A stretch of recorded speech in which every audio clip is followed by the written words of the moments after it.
It's not Ashley, it's somebody Ashley too? else. Ashley too? Uh-oh, where's my headphones now? Okay, you can start though. I'm just looking for my headphones. No, no, no, You're not this. good. Okay. Zaki, I thought that I would change her, but I think you'll do that now. Let's see. Hmm? Okay, so what's the new thing in the outline though? Okay, so are you online? Yes, I am. Can you see my I'm just screen? checking what is my what they call that thing? Your My headphones? headphones for the iPhone. Yeah, I have my headphones for my laptop, but not for my iPhone. Okay, you can talk though. Okay, are you looking? You're looking at the screen, Yep. so you You can know see what? the good.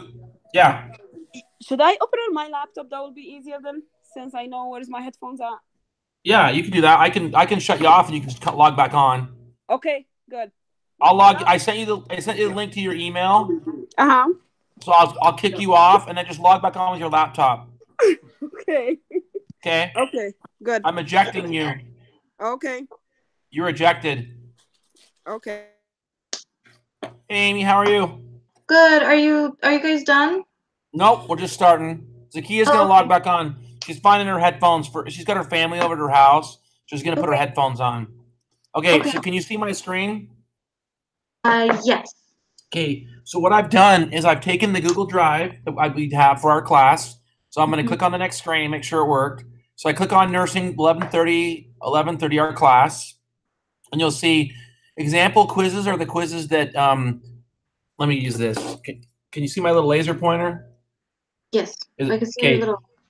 Okay, so example quizzes are the quizzes that Tanner put on from all the quizzes from the last semester. They're different questions, but they're questions relevant to the sections that we've done.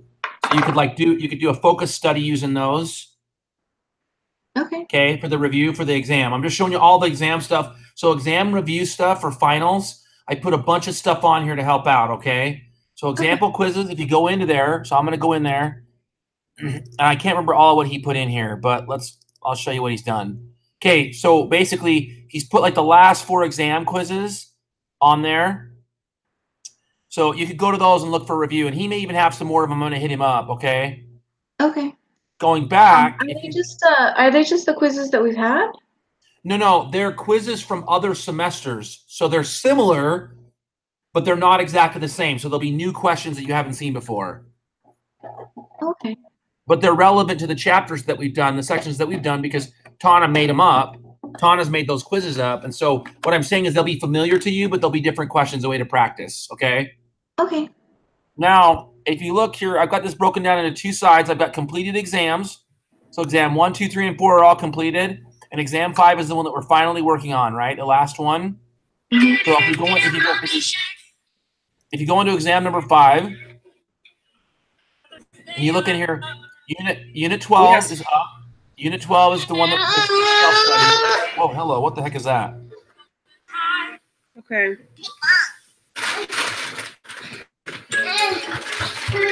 Come on. You got your headphones in? Zakia, Hello. you got your headphones in? Yes, I do. The TV is really loud behind you. Can you turn down your sound? Oh. Yes, I'm sorry. Yeah, you're okay. Yep. Okay. No, I'm saying okay. Here's where we're at. So if you look in here, unit 12 is right there. And then student files for unit 13 are right here. So if you click on student files for unit 13, you'll notice I added a brand new NCLEX integumentary question bank in here. So if you click on it, I brought it up. Can you see the question bank? Did it come up for you guys? Yeah, it's up. Okay, so you can download this, and there are like 100 questions in there. NCLEX questions for just integumentary, right? So for unit 13. So you can scroll down. All the questions are there, and then if you go to the end, there's a whole bunch of the answers are at the end. Does that make sense? So you got like 100 questions of just unit 13, and that will help you for unit 13 to get ready for the exam, and it'll also help you with the final, right? Because it's all unit 13. If you go into almost all the sections that we've done, so if you go back, so unit 12, if you want to look at unit 12, so if you wanted to practice unit 12, go to student notes, and there's a whole test bank for student 12.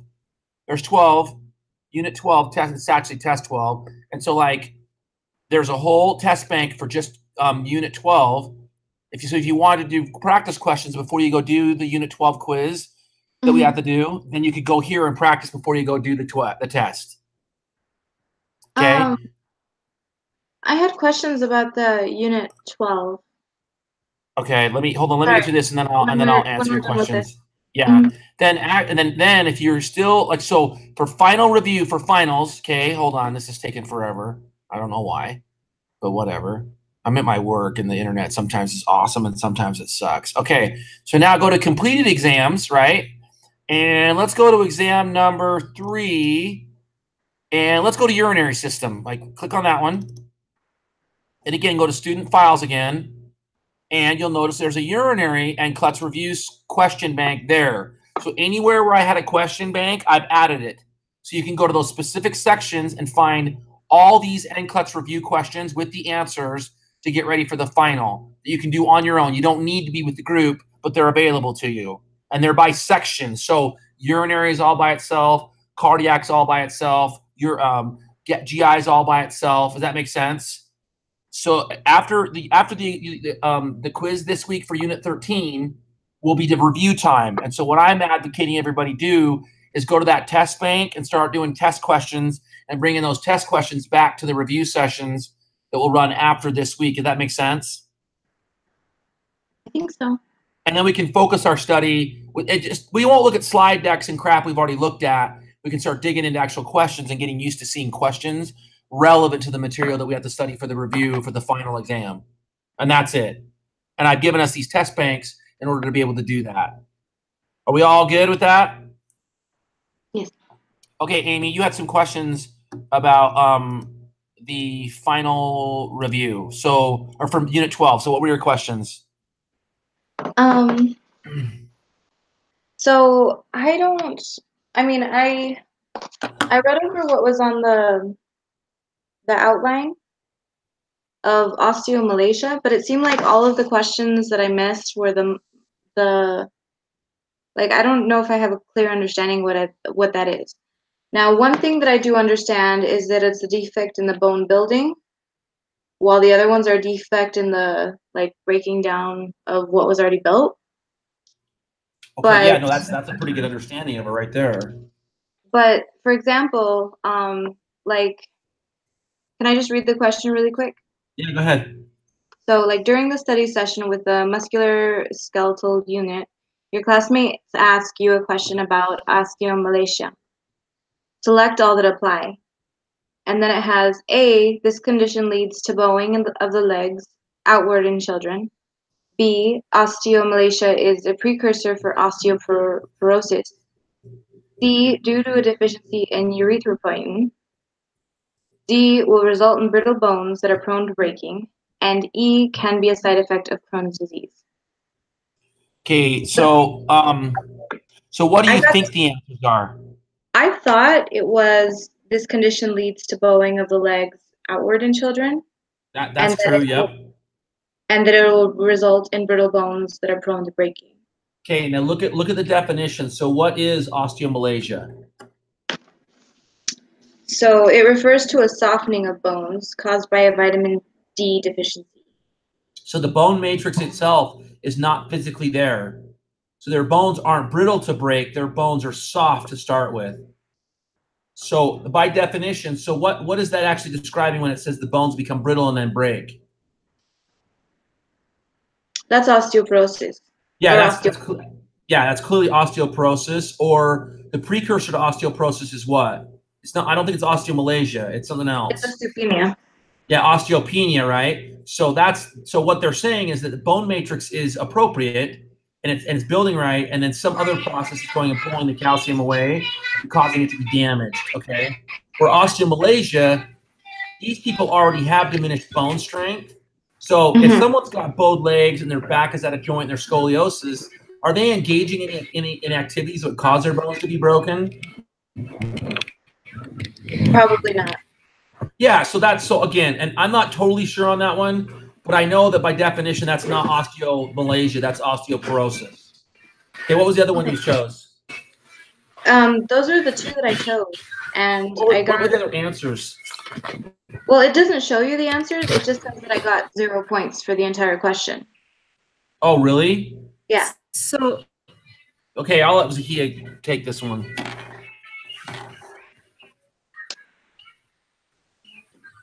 Zakia, do you have an answer for this one?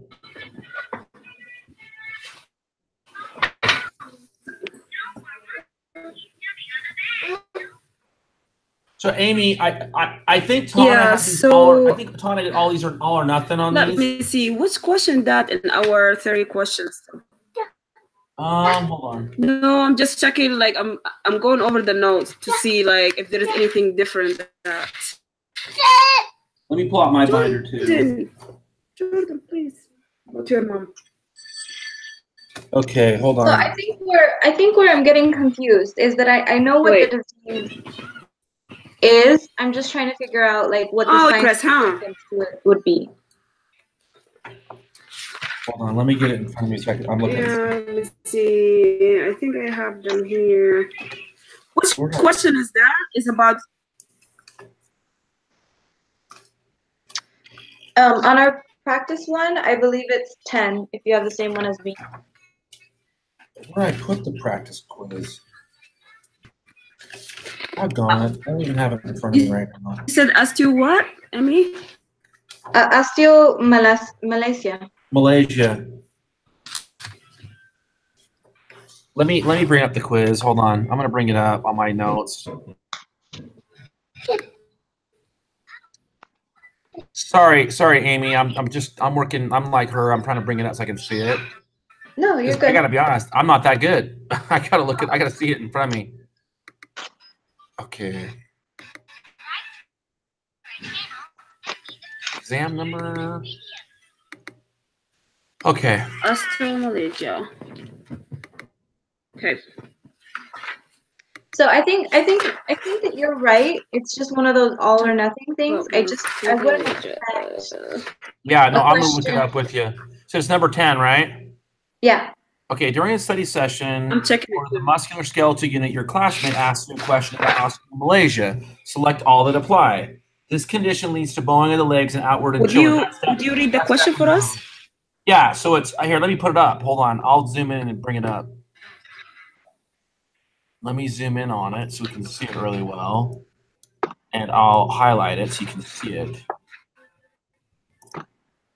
Okay, you ready? Here we go. I'm screen sharing again. It is.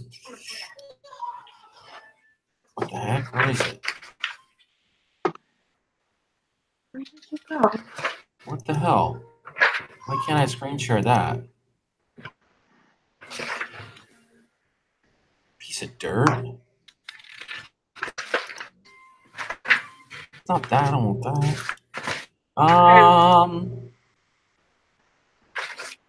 Okay, hold on.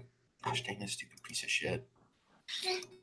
There are times I do not like freaking Google Hangouts.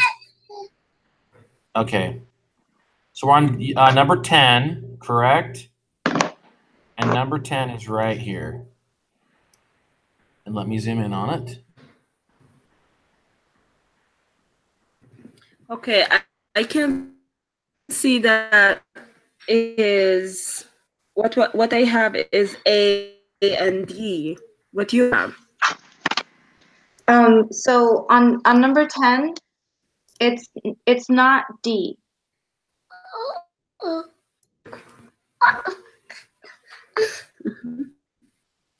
Because D would be. Okay, there it is. Can you see it now, everybody? Oh, it can be a side effect of Crohn's disease? Yeah, I went and looked that one up. I had to look it up.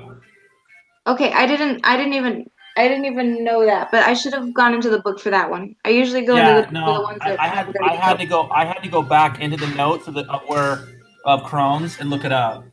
Okay. So yeah, during the study session. No idea. Yeah, it's not a precursor to osteoporosis. It's not due to erythropoietin because that's red blood cells, and can result in brittle bones to be prone to breaking. It's not that because that's osteoporosis. It's not D. And osteomalacia doesn't do that. It just causes them to be soft. And then Crohn's, I had to literally go look it up. So we So it's because that would be osteoporosis. Yes. The Yeah, brittle. osteoporosis is brittle. So As soon as you hear the word brittle, it's still prone to bow and fracture. So it's not A and E. It is A and E. yeah, I think it's A and E. Yeah. Did you take the quiz, Amy? I did. Okay. Did you do okay, or Jordan, did you struggle? come. Phone. I don't know. I did my best. I don't know exactly what I got here. I'll figure it out. Okay. It should tell you if you took the total, obviously, divided by what you got. So I got like an 82. Okay, you're good then. You did all right. I only got an 89, so. Okay, I just muted Zakia. Sorry. She has to be. I muted her. Sorry, I just muted her. My bad. I just muted Zakia because I'm like, I can't hear that kid screaming. Okay, we good? So yeah, it's A and E, and it is a side effect of Crohn's disease. Zakia, I muted you. Sorry. Okay, so any other questions, Amy? I had one more, but I can wait until somebody else takes a turn if there was other things that we needed to discuss. Oh, we'll just answer it. Zakia, have you taken the Unit 12 quiz? I can't hear her. Yeah, she's muted. I muted her. Hold on. I'll unmute her. Let me unmute her. Unmute. It's great. It's awesome to be king. Unmute. Hey, Zakia, I muted you. Can you we had a question for you.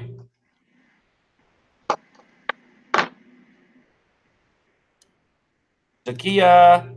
I don't think she can even hear me. So, Amy, I'm just going to go back to your question. So, what was your next question? Oh, I can hear her.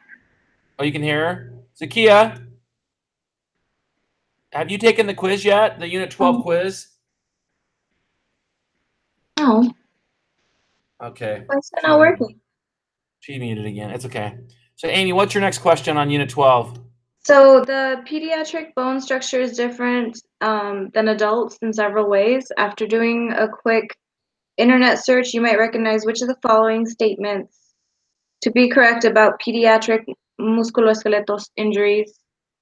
20? What question? Is it 20? Uh-huh. Let's look at. Okay, so it says pediatric bone structure is different than adults in several ways. After doing a quick internet search, you recognize which of the following statements to be correct about pediatric musculoskeletal injury. Bones get stronger with weight-bearing exercises like swimming and cycling. Why is that not the correct answer? I thought it was, but it wasn't. Okay, swimming and cycling are by definition not weight-bearing exercises. So one of the when you're doing rehab, when you're rehabbing a patient who's had a bone injury, say they've had a tib fib or a femur fracture or a humerus or radius and ulnar fracture, a lot of times they'll put them in the swimming pool first to keep their cardiovascular health up, but not to stress the bone while they're rehabbing. That makes sense?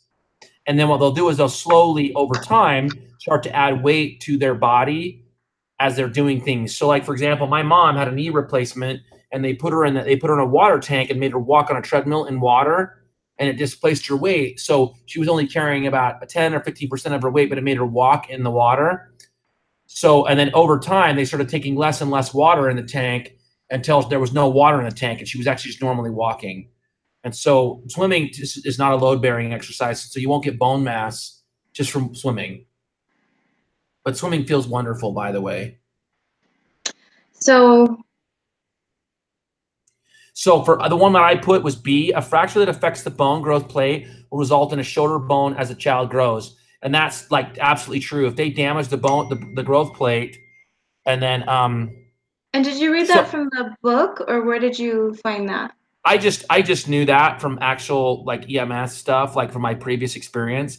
I don't think that was that in the notes? Let's look at the notes real quick. It wasn't in the notes. But let's see if it's in the book. We're also like, we have the books are pretty good too, but sometimes there's stuff that's not in the books either. Yeah, again, like that's the thing. Some of this they just expect that you know it. So yeah, so again, by that, let's look at the other two really quick. So B, I think it's B.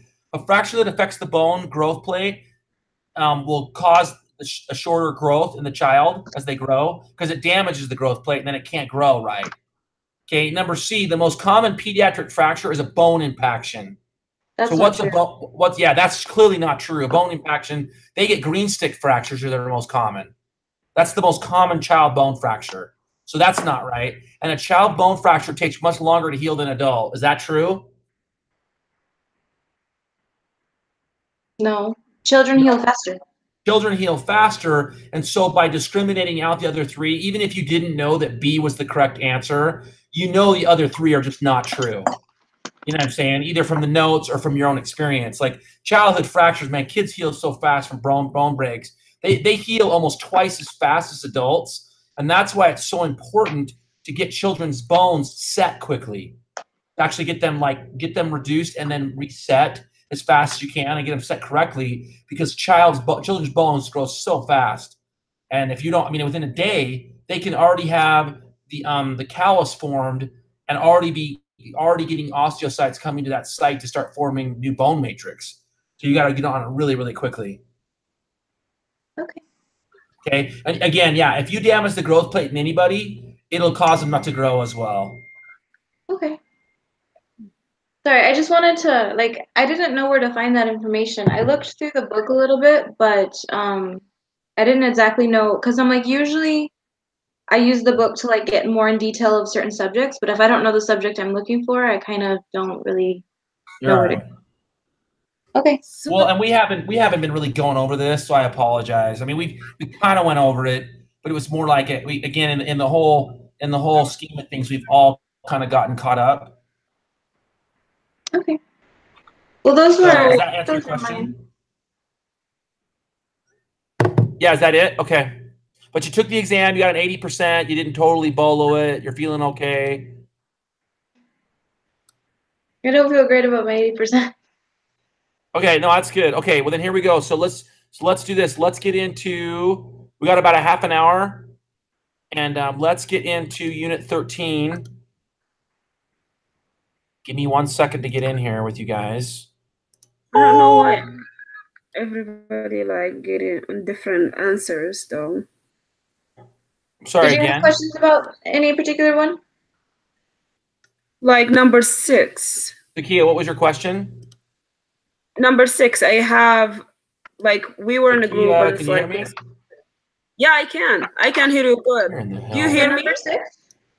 Yeah, number 6. I'm totally kidding. So I have that as an ADE. Hey Zakia, can you hear us? Yeah, I can hear everybody. I don't know why you cannot I can hear you, and Zakia, can you hear me? Yes. Zakia, can you see me moving my hand? she's saying yes. Okay, so Can you you can hear me? hear us. Okay. Yeah. What was your question? You said something and we want to answer your question to make sure you get what She you has need. questions What was your about number question? 6 on the musculoskeletal. Number 6. Hello, MTV land. Like Number what should the 6. phone? Yeah. kick Oh her my off God. and let her come This back guy on. today. Hey, You know, Zakia, I'm like- going to remove you and have you come back on. We can't hear you. Are you talking?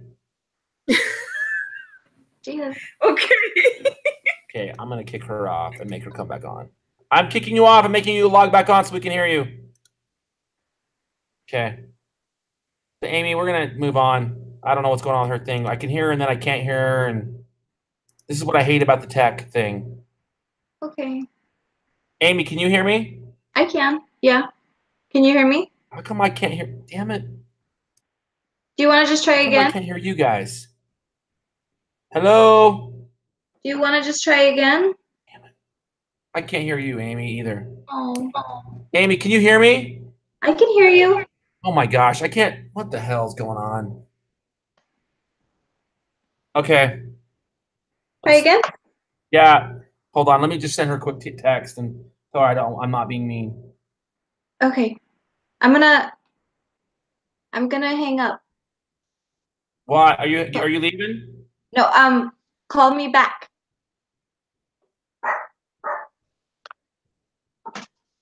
Oh, you're talking to someone else. Sorry.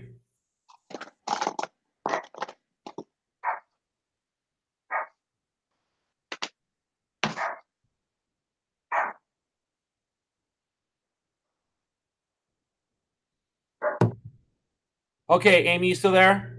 I am. Can you hear me? Yep, I can hear you now. Let's get this show on the road. All right. Did you? Okay. You can hear me though? Yep, I can hear you now. Dude, what's going on? Okay. What section are we going to? Unit 13, because that's the next one that's due. Next one we're quizzing on, all right? All right, Unit 13. Yep. Go. Bring it up. Oh, integumentary. See? Okay. Okay, you ready? Here we go.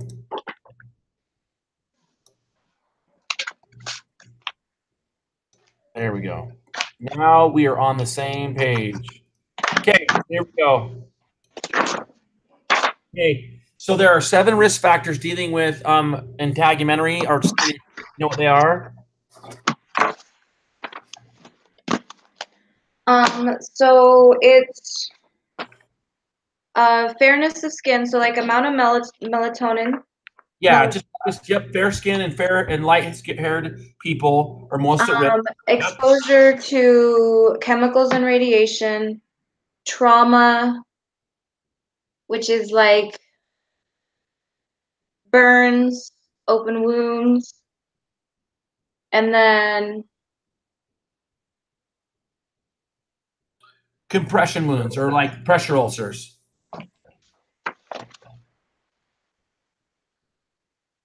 okay. No, I'm trying to go through the risk factors, No, you're but good. I get stuck at those. So I have skin pigmentation. So skin pigmentation and ethnicity are 2 different ones. Yep. I didn't realize that. So that's 2. And then exposure to chemicals and radiation, and then trauma.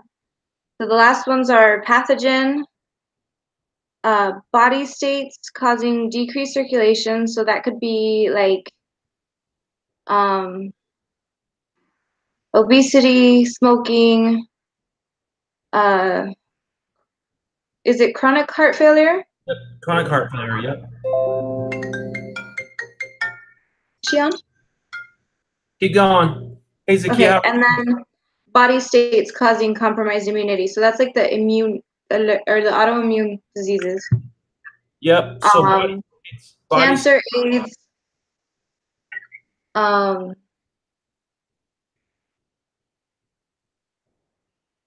You're absolutely right. Hello? Yep, Zakia, you there? Yeah. I can hear you. Yep. Amy's answering the 7 risk factors. Okay, good. Amy's answering the 7 risk factors for integumentary issues. So she had a question about question 6 on the. So Zakia, you had a question from Unit 12. Do you want to ask it?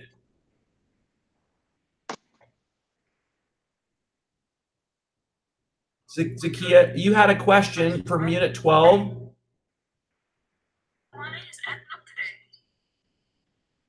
Hello?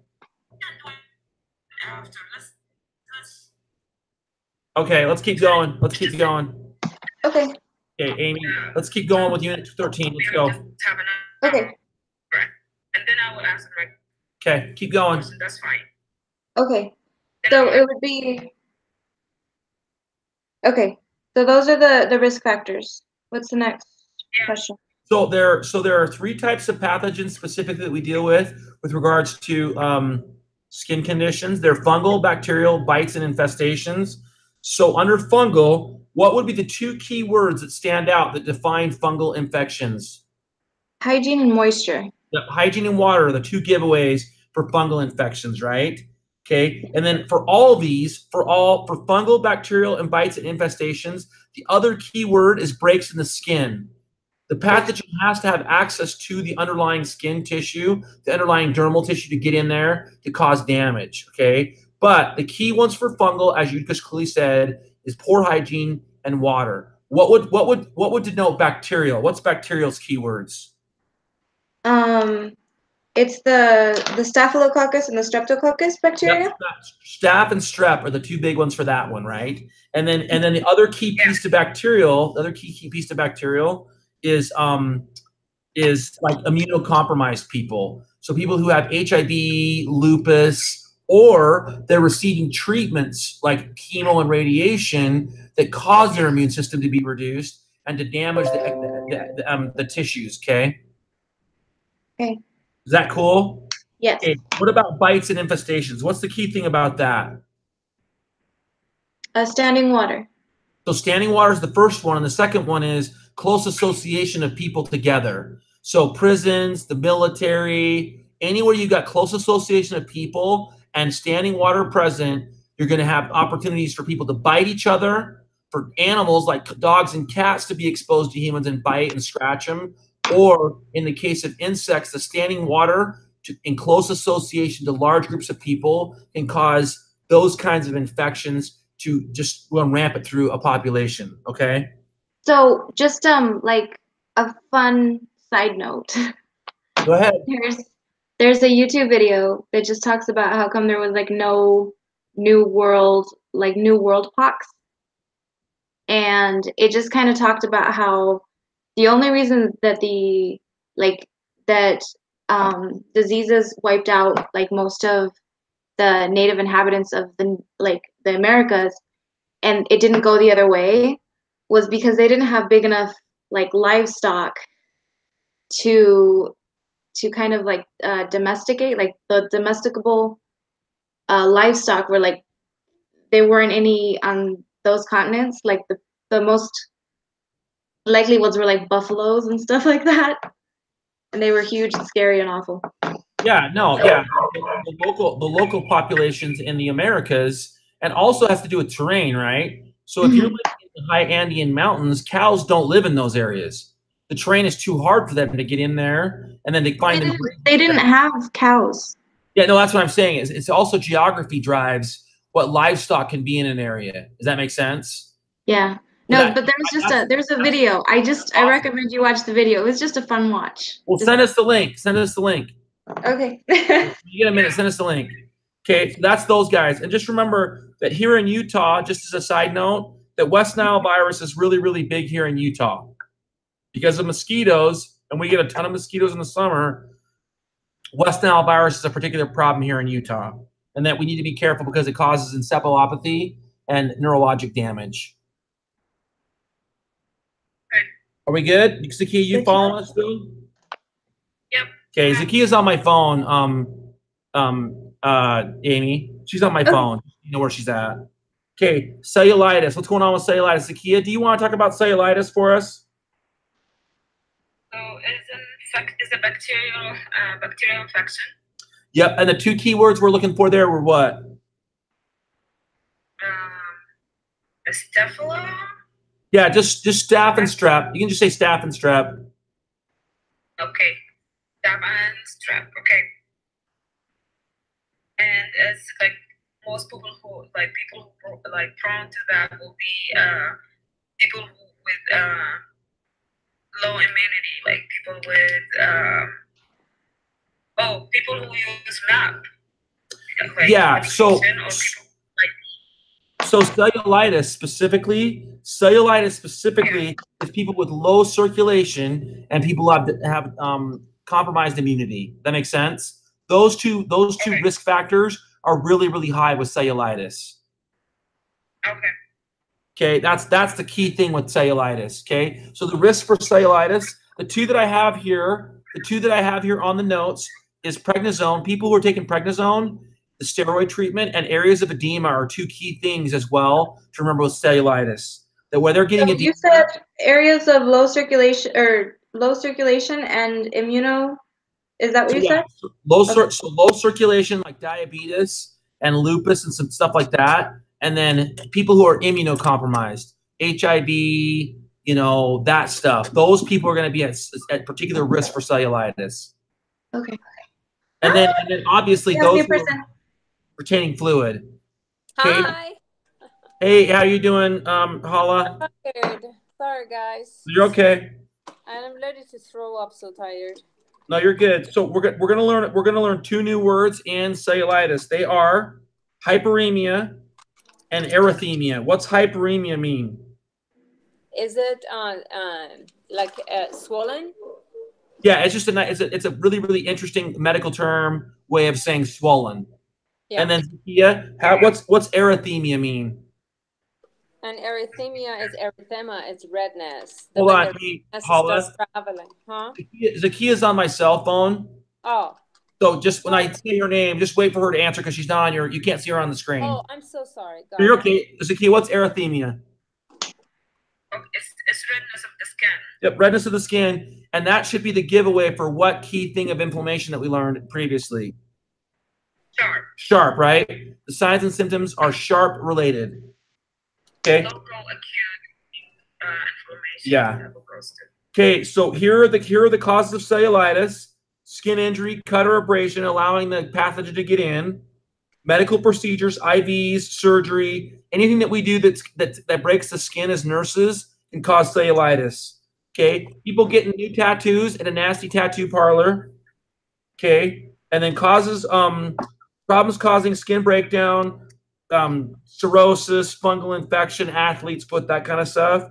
And then sometimes cellulitis can occur even if there wasn't an obvious break in the skin. Okay, we good? Yes.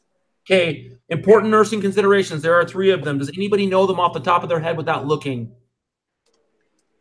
One of them is that people are allergic to antibiotics. Yep, they're allergic to the antibiotics that we give them. That's a dead ringer, a dead giveaway. Does Hala or Zakia, do you guys know either of the other 2? Is that cat scratch or something? No, it's neurochecks is one of them, and the other one is we mark around the redness with the pen. Yeah. Oh shoot. Okay. You're okay. So let me ask you a question. So under neurochecks, it says remember the 5 P's of neurovascular assessment. Where did the 5 P's of neurovascular assessment come from? They're not in this unit. Musculoskeletal one. They're what? The musculoskeletal one. Yep, that came from musculoskeletal, okay, guys? So if you need to review, it's in the previous chapter, unit 12, musculoskeletal, and it has to do with pain, pallor, paresthesia, paralysis. Like, that's the stuff that they're asking us to do the checks on. Okay. Then the last one is marking with a pen. Why do we mark the area of redness with a pen? Why do we do that? Who answers? Who? Who is going to answer? But the change of the skin. Amy Elizabeth. Let Amy Elizabeth answer that. To see if it spreads? Yeah, so we're marking the site with a pen and putting the date and time to see if it's getting bigger or if it's reducing. If it's reducing, what is that telling us? Means antibiotic is the right antibiotic for that person. Yeah, the antibiotic's working, right? And we know the therapy's working. If it just stays the same, what does that mean? Means the antibiotics need to be changed. Yeah, it means that we're holding the infection in check, right? It's not getting worse. It's not getting better. Okay, that means we need to do something different. If it's getting bigger, what does that mean? Means, getting bigger means the infected. Oh, go ahead. Sorry. Amy, you taking that one? It just means that the antibiotics aren't working. Yeah, it means whatever therapy we're currently using is not working at all, and we definitely need to make a change. Okay, we good? Okay, Shakia, since I kind of kept you out on that one, I'm going to get you. Go ahead. Can you give us a brief, your own words of what contact dermatitis is? Contact dermatitis? Yeah, what's contact dermatitis? Well, where I can't remember, is that the fungal infection? So contact dermatitis specifically has to do with hypersensitivity. Oh. You're okay. I don't remember. Okay, so basically contact dermatitis has to do with reaction. Yeah, hypersensitivity type 4. So Hala, what's hypersensitivity type 4? It's a delayed reaction. But So it is someone is allergic to something, but it takes a while to show, and it usually showed at integumentary system, which is a bumpy rash, redness, itchiness. So yeah, so I was going through this earlier today with someone else, and what I told them is no one is allergic to bee stings immediately. No one's allergic to hay fever immediately. No one is allergic to mosquito bites the first time they have it. What it is that they get exposed to it, and then you guys, what are the two parts of our immune system? Does anybody remember the two parts to our immune system? The innate and then the adaptive. What was that? So hold on, I got two answers there. So Zakia, can you remember the two parts of the immune system? Yeah, that would be the parasympathetic and sympathetic. Okay, that's not the. I'm sorry. Immune system. Immune.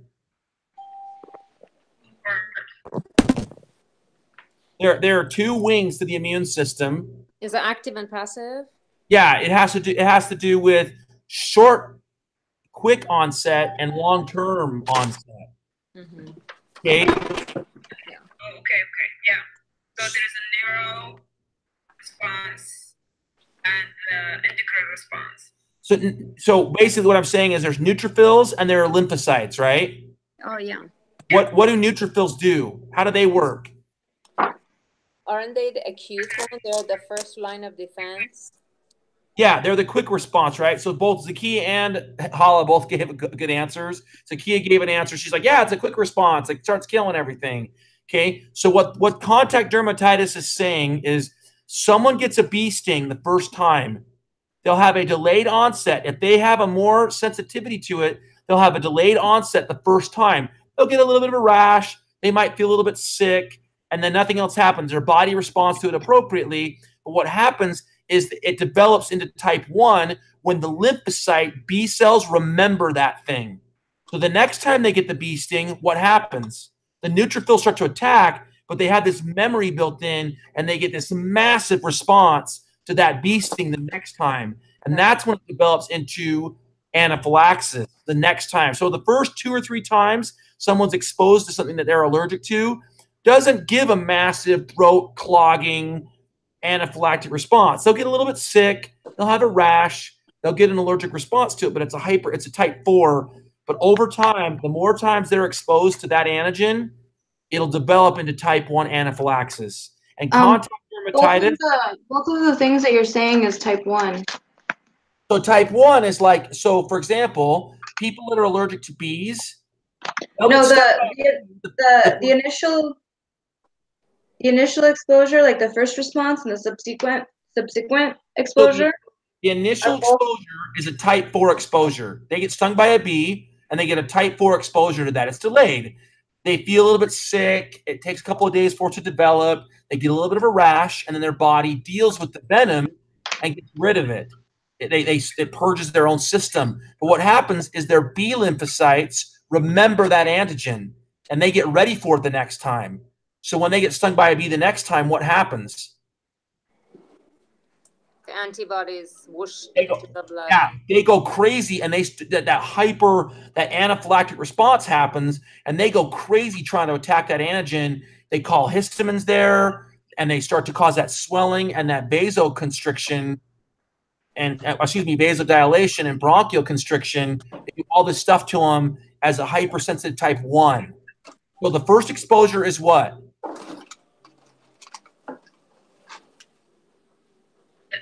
Cell-mediated rather than antibody-mediated. Yes, so the first exposure is a type 4 exposure. It's a type 4 delayed exposure. The second, third, and fourth time they're exposed to it, what kind of exposures are those going to be? They're going to be a hypersensitivity 1. Yep, Zakia got it and Amy got it. Whoever said that got it. So they developed to type 1. Did I beat that to death?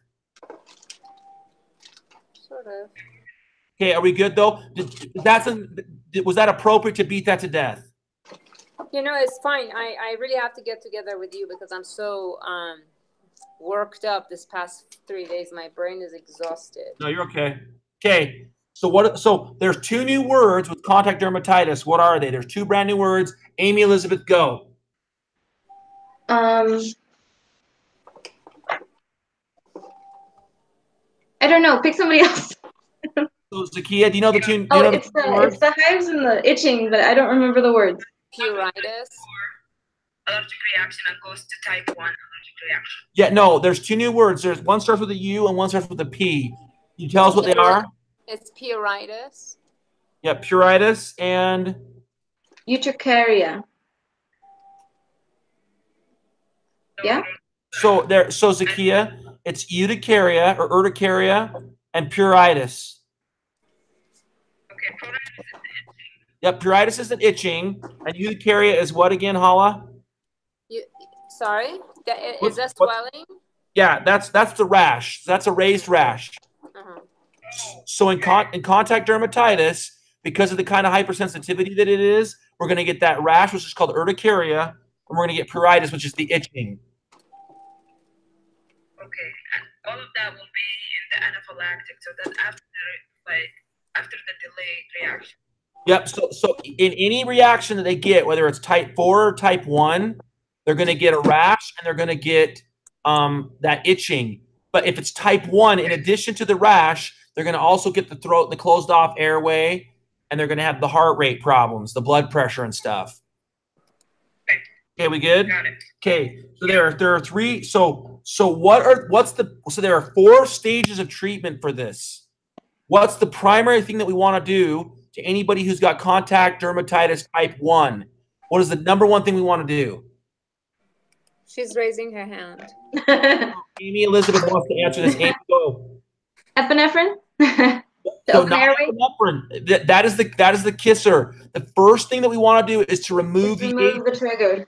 Yeah, remove the trigger. So let's not forget that's the first step. So if they're allergic to cats, get the damn cat out of the room. Okay? And then epinephrine to open the airway. And then epinephrine. And then what's next after that? What's the next medicine we give them? Antihistamine. Yep, we give them some Benadryl. And then what's the last thing we give them? Cortisol. Yep, some steroids. Yep, some anti-inflammatory steroids or cortisol. Okay, so one other thing that I want to make sure we get for contact dermatitis is that contact dermatitis can become cellulitis when a person itches their skin. When they itch that rash and they itch that pruritus, they can rip open their skin just from scratching too much, and that can allow staph and strep to get in there. Yeah. Okay, are we good with that? Yes, sir. Okay. Let's hustle here. I gotta go. I gotta be off here in like 5 or 10 more minutes. Okay. Oh. We're all still friends. Okay. Go. Someone start talking about pressure ulcers. Do you want me to beat it to death? So kill this. So Hala's gonna just beat this to death, so I don't have to. Go. Okay. Hala, go. All right. So we have 4 identifiable pressure ulcer and 1 unidentifiable. First is pressure ulcer stage 1, which is basically your epidermis. It's red, and when you press it, it's unblanchable. Means in your skin, when you press your finger for 3 seconds, when you lift it up, it blanches and then it fades. But if you do that to a pressure ulcer stage 1, when you do that, when you press your finger, it stays red, and that's your giveaway. Does it have pain? Not really. What causes it is maceration when skin is wet, and mainly happen to patients that are bedridden or they're on wheelchair. They're sitting and they sweat, or they're wearing brief, and the wetness, and also sitting and constantly pressing and cutting off the circulation. That's the start of stage 1. And what's stage 2? Stage 2 is the removal of dermis and part of epidermis and part of dermis. What happens is that the pressure it's so much that cut off the circulation, and tissue death or necrosis starts taking place.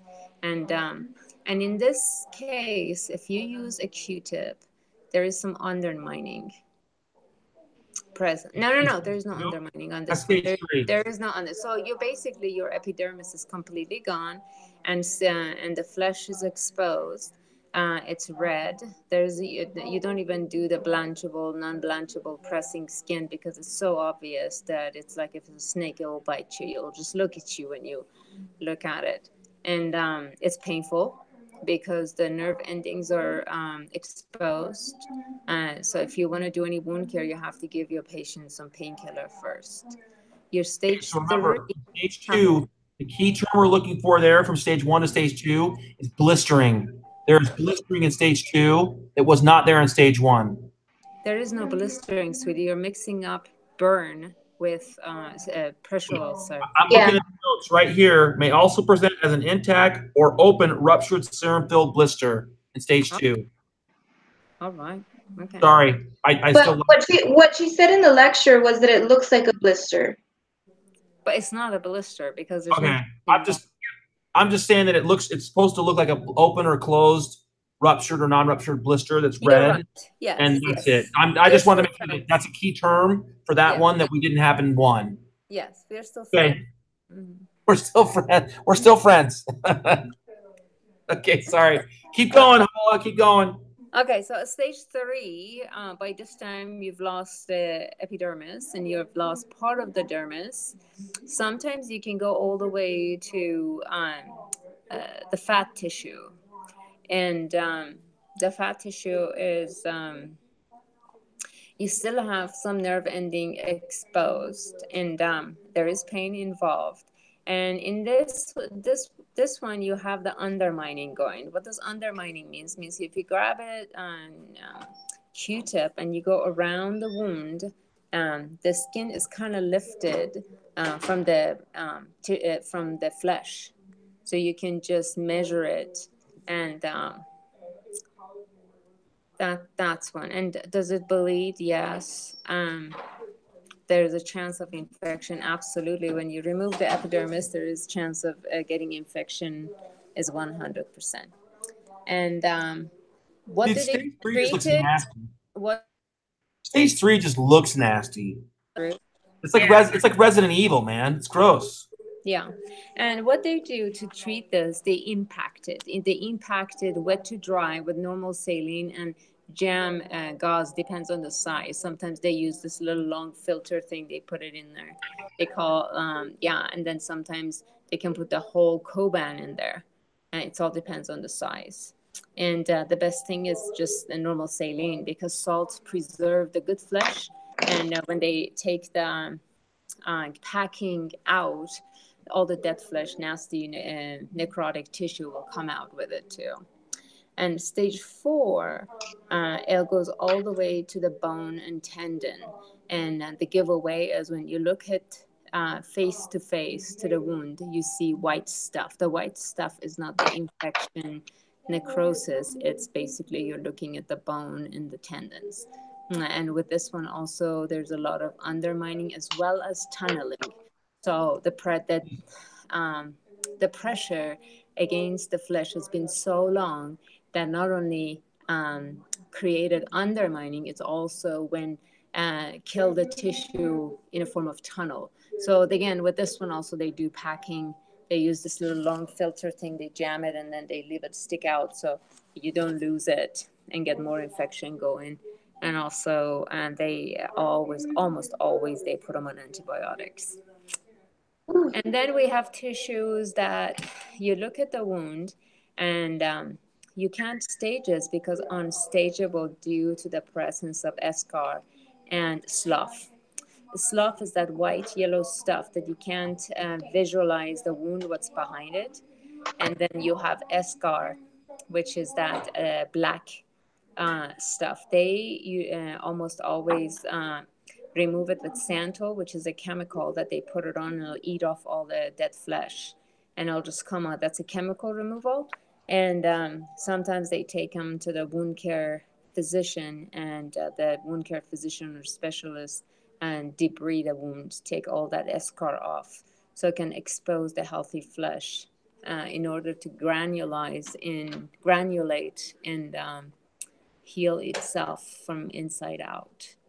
Did I beat it to death? I think you beat it to death. Anybody have any questions? That was tough. That was brutal. Okay. You were so good at describing it. I got grossed out. Good job. Paula clearly beat that to death. Okay. Nice job. Two things. One, Paula got a way better score on the Unit 12 quiz than I did. So I would contact her with your questions. She got like 93% of them right. And I only got 89% of them right. So for Amy and for Zakia, I would recommend that you ladies get with her on that. Is that okay? Hala, is it okay to dime you out like that? 100%. You know, if you guys want to get together, so I'm off Monday, Tuesday, Wednesday, Thursday, and I'm free at your service. Tomorrow I have to dedicate it to my final, that's not finals, my midterm math at 4 to 6, but I have to study from morning to 4 for my math. And then after that, I'm open from 7 to midnight. Okay, so I'm gonna throw this out there. So I have to work till 8 o'clock tomorrow morning, and then I'm gonna be off. Tuesday we have class, right? We have class in our final review, and then I have EMT class on Tuesday and Thursday nights after. But I am gonna open up the whirlwind. If you guys want to meet face to face from here on out, you just need to tell me when you're available. And I don't care how tired I am. I don't care what I'm doing. I'm totally committed to finals to get through finals and get good grades. Is that fair? Yeah, 100%. So tomorrow I'm gonna be at Taylorsville from 7 to midnight. If you guys want to come join me. Okay, so I'll be at Taylorsville tomorrow night to work with with Hala, and then I will blog from there. I will blog whatever we're doing out as our study group. Sure. Are we good? Yeah. Yeah. Okay, and then Amy, you come or whatever, or blog with us, whatever you can do. Is that cool? I have class tomorrow night. Okay. But she sometimes lets us come earlier, so if I can, I will. And just Amy, if that doesn't work for you and you want me to be there at 4 o'clock or something, just tell me that, and I'll come when you can come, because I think face to face is the most appropriate way to do this. And we've just been doing the online thing just to be together to do it every day. But we're getting to go time now. Okay. Okay. I'm just saying, I'm opening up the whirlwind. I don't care how tired I am. I'm going to do whatever it takes to get through with you guys and make sure everybody gets a chance to get some good study in. We'll just beat this to death and we'll get through this. Awesome. Okay, we good? Yes. Okay, I'm signing off, ladies. I got to go to work. Bye, guys. Good Bye. night. You're all amazing. You too. Okay. Bye.